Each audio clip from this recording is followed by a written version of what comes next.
टीले वाले बाबा, नीति और चंद्रकला तीनों हाथ पकड़े मंदिर के बाहर खड़े होकर उन काली शक्तियों का सामना कर रहे थे। पर सबसे अजीब बात ये थी कि उन काली शक्तियों का उन पर कोई भी असर नहीं हो रहा था।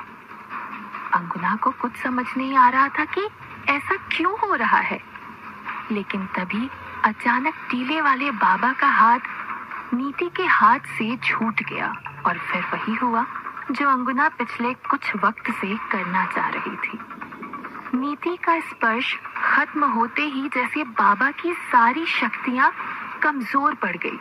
आखिर टीले वाले बाबा भी उसकी काली शक्तियों का शिकार बन गए। काले सायों ने अपना घेरा टीले वाले बाबा के इर्द गिर्द बना लिया और फिर उनके शरीर को हवा में उठा दिया।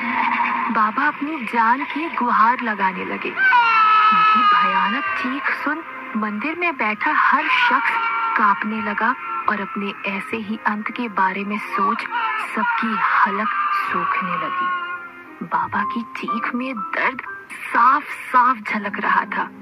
इतने तेजस्वी बाबा का ये काले साई इतना बुरा हाल कर सकते हैं तो किसी आम इंसान का क्या हाल करेंगे। ये सोच चंद्रकला की रूह कांपने लगी। उसने नीति को अपने सीने से लगा लिया और शायद इसी वजह से वो अभी तक सुरक्षित भी थी। तभी बाबा दर्द से कराहते हुए बोले, चंद्रकला, जितनी जल्दी हो सके तुम मंदिर में प्रवेश करो ताकि ये साए तुम्हें नुकसान ना पहुंचा पाए। और हाँ, तुम नीति का हाथ बिल्कुल मत छोड़ना।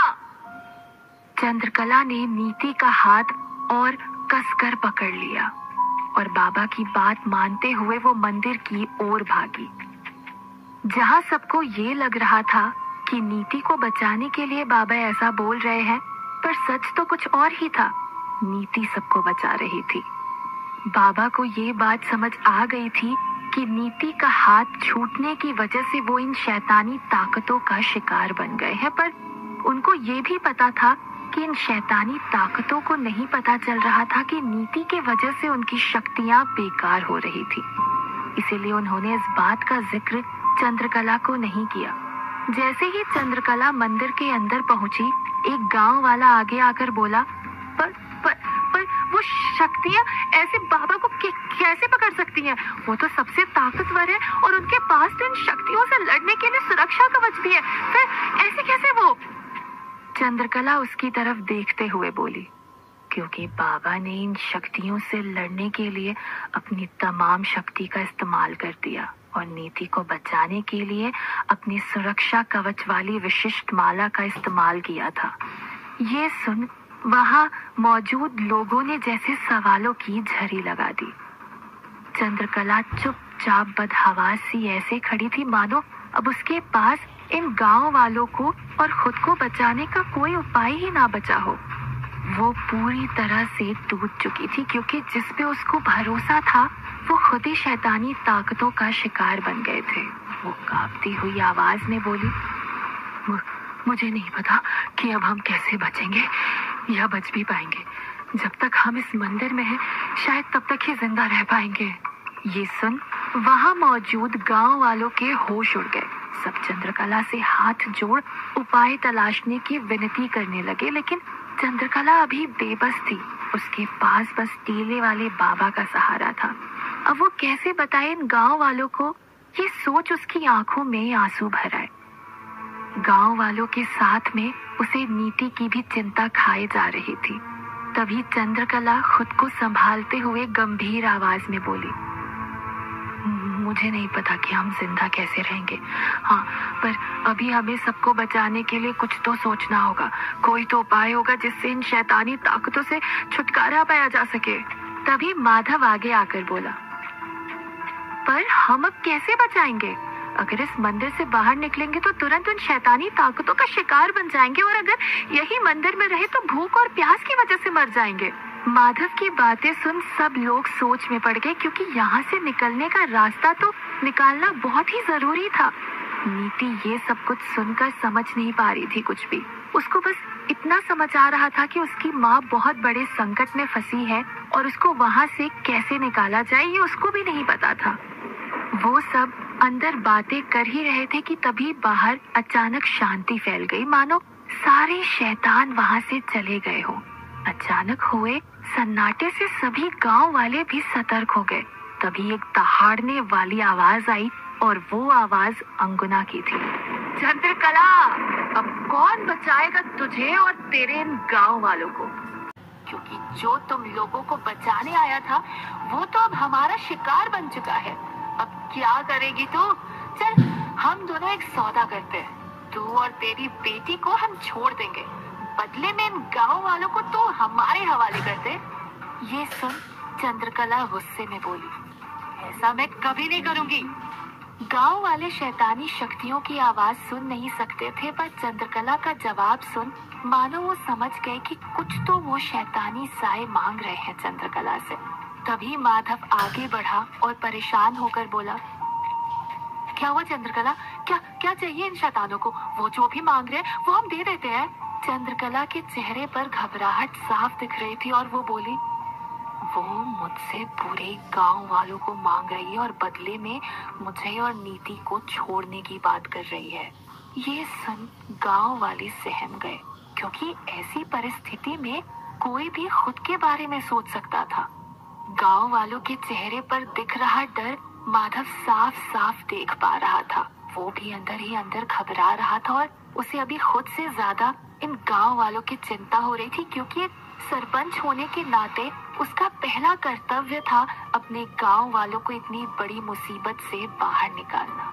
कुछ सोचते हुए वो चंद्रकला से बोला, चंद्रकला, उन शैतानी सायों के साथ एक सौदा करो। उनको बोलो कि मैं माधव, मायापुर गांव का सरपंच, अपनी अंगूठी उतार खुद को कुर्बान करने के लिए तैयार हूँ। बस मेरी एक ही शर्त है कि इसके बदले में वो गांव वालों को और बाबा को छोड़ दे। ये सुन सारे गांव वाले दंग रह गए। चंद्रकला भी माधव का ये रूप देख सन्न रह गई, क्योंकि कहीं न कहीं माधव वो सरपंच था जो लोगों से पहले खुद के बारे में सोचने वाला इंसान था। माधव ने अपनी बात को आगे बढ़ाते हुए कहा, वैसे भी ये शैतानी आत्माएं मेरी वजह से ही जागी है। मेरी जिद की सजा आज पूरा गांव पिछले 2 दिन से भुगत रहा है। ऐसे में अगर मुझे अपनी गलती सुधारने का मौका मिले तो मैं जरूर करना चाहूंगा। तभी माधव की पत्नी यामिनी गुस्से में बोली, ये क्या बोल रहे हैं आप सारे फैसले अकेले नहीं ले सकते। आपको जब घर में चुपचाप बैठना था तब आप गांव वालों को जमा कर मंदिर में ले जाने लग गए थे। जब आपको मंदिर में हमारे साथ बैठना था तब आप इस रुदाली के साथ टीले वाले बाबा के पास गए थे, जहां आप मरते मरते बचे। मैंने तब आपको नहीं रोका, पर इसका मतलब ये नहीं है कि मैं अभी भी आपको नहीं रोकूंगी। आप मुझे और अपने बचे हुए परिवार को छोड़कर कहीं नहीं जाएंगे। यामिनी की आंखों में डर और गुस्सा एक साथ दिख रहा था। वो अपने पति को खोना नहीं चाहती थी।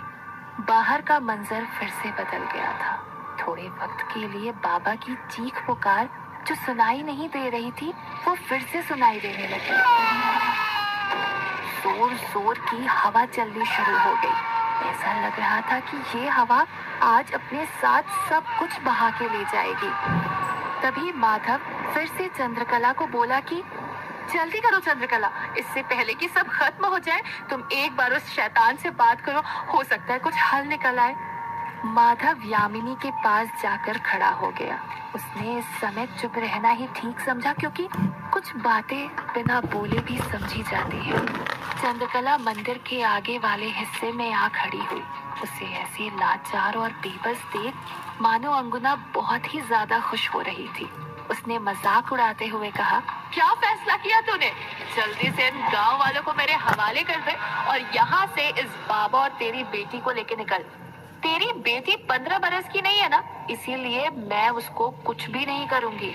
तभी चंद्रकला कुछ सोच आत्मविश्वास के साथ बोली, अगर मैं माधव को तुमको सौंप दूं तो क्या तुम हम सब गांव वालों को छोड़ दोगी? ये सुन अंगुना दहाड़ उठी और बोली, नहीं, मुझे सिर्फ माधव नहीं बल्कि पूरे गांव वालों की मौत देखनी है। मैं भी देखती हूँ कब तक तुम लोग यहाँ रहते हो।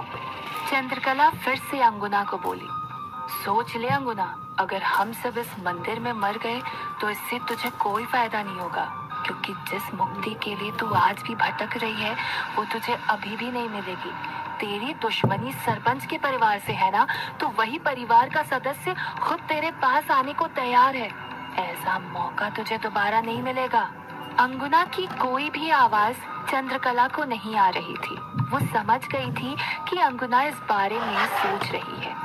तभी यामिनी गुस्से में खौलते हुए चंद्रकला के सामने आई और उसे जोर का तमाचा मारते हुए बोली, तुझे बड़ी जल्दी हो रही है मेरे पति को मारने की।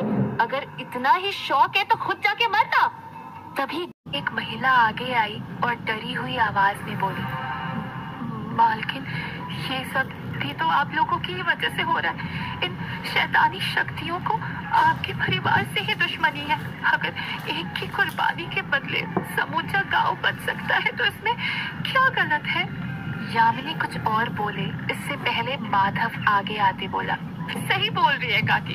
अगर मेरे एक के मरने से सब बच जाएंगे तो क्यों नहीं। और यामिनी, अगर मैं नहीं गया तो वैसे भी हम सभी मारे जाएंगे। इसलिए अभी इसी बात में ही समझदारी है कि एक मौत ही हो यहाँ पर। और मुझे वादा करो कि मेरे जाने के बाद भी तुम वैसे ही गाँव वालों की रक्षा करोगी जैसे मैंने की है।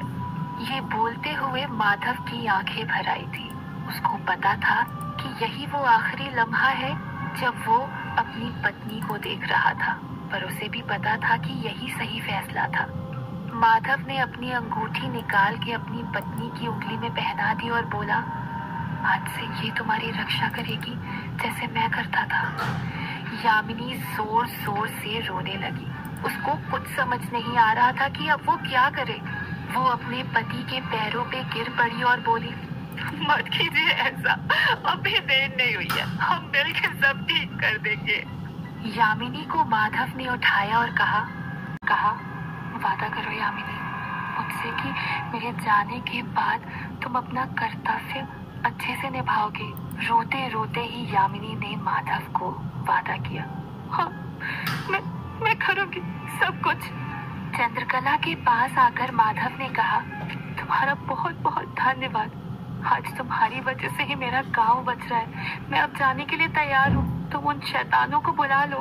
चंद्रकला ने भारी आवाज में फिर से अंगुना को आवाज लगाई, अंगुना, क्या तुम्हें हमारी शर्त मंजूर है? फिर चंद्रकला ने माधव की ओर देख अपना सिर हिलाया। उसकी आंखों से आंसू बहने लगे थे।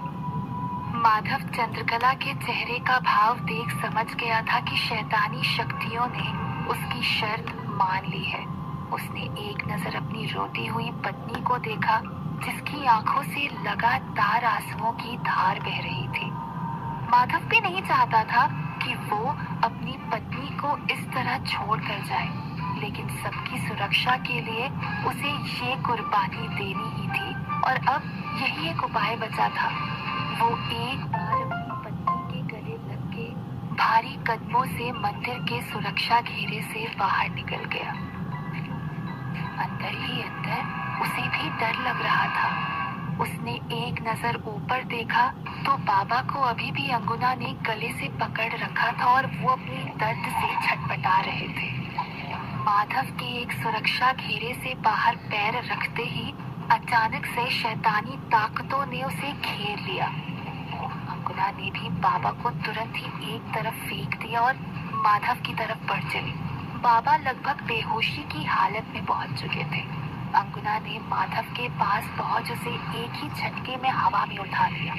माधव सांसों के लिए फड़फड़ाने लगा और कुछ ही समय में उसकी आखिरी सांस भी रुक गई।